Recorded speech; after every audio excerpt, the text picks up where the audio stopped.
Hey everyone, I'm Jim Fidel with Carolina Training and Assessments. Often we'll get requests from organizations to help them with communication, internal communication. And we find that leaders are frustrated because even though they do lots of internet searches on how to become more effective communicators or how to improve communication in their organization, what they find is they get overwhelmed with the volume of suggestions and the tips and the perspectives. And they also find that many of those suggestions just are not applicable to their daily situation. And so for our purposes here, I want to focus in on the most common form of communication, which is the verbal, the conversation between people or groups of people. There are a couple of things that we want to look at and a couple of things to be very aware of. The first is there are three components of this type of communication. Component number one is what we call the verbal component. It's the words themselves. What are the words that we're trying to say? The second component is called the nonverbal, and that has to do with the way that we deliver those words. So what's our pace? What's our emphasis? How do we put our tones together? And the third component we call the nonverbal, which has to do with our body language or our facial expressions. And those three components, the words or the verbal, the paraverbal, and the nonverbal, all come together to complete or comprise the whole message. The key is whether or not the person receives the message in the same way that we intend. And so as the giver of the message, it's very important for us to make sure that there's consistency among those three components, the verbal, nonverbal, and paraverbal.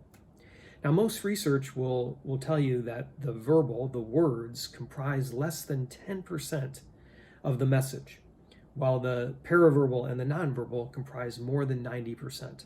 And so often we find that miscommunication happens when our tone or our pace or our body language doesn't match with the words. And because the tone and the body language comprise 90% or more of the communication, people will pay more attention to that.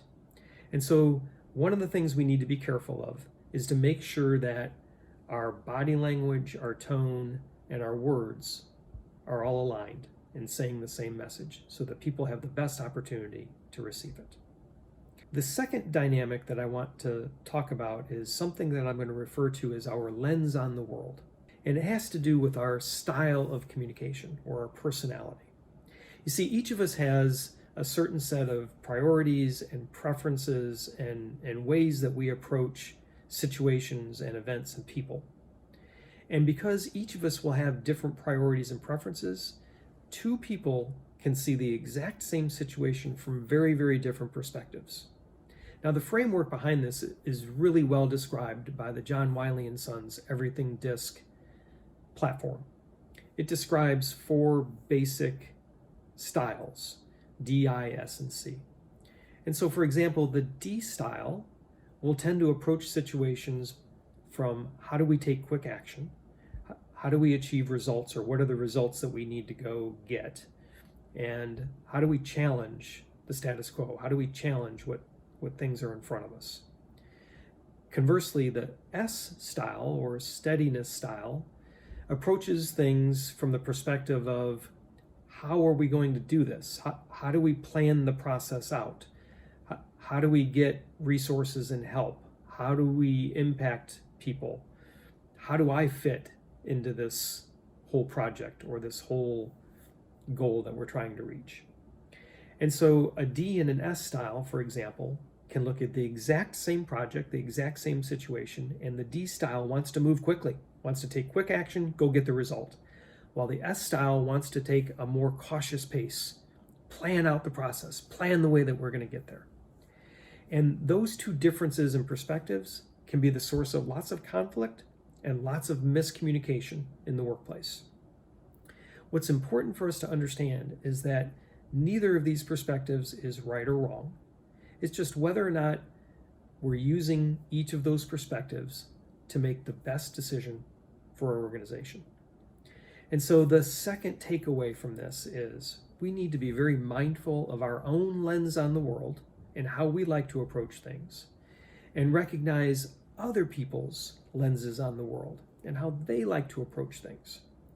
And when we can do that, we now open the door for us to meet them where they are, to respect and understand and hear out their perspectives and give it due consideration. When we do that, what we demonstrate to our coworkers is that we respect their perspectives, we're willing to be open to their perspectives, and we're willing to trust their opinion and make a better connection with them.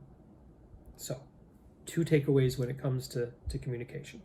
First, make sure the 3 components, the verbal, the paraverbal, and the nonverbal, all match up so that you're saying the same thing regardless of which mode somebody's paying attention to. And the second takeaway is become mindful of your own lens on the world and how it might influence the way you approach people and situations, and become mindful of other people's lenses on the world and how that may cause them to approach the exact same situation, and be willing to adjust your perspective to meet them where they are. If you'd like more information on how we can help your organization develop more effective communication, please visit our website at carolinatrainingandassessments.com. I'm Jim Fidel. Thank you for listening.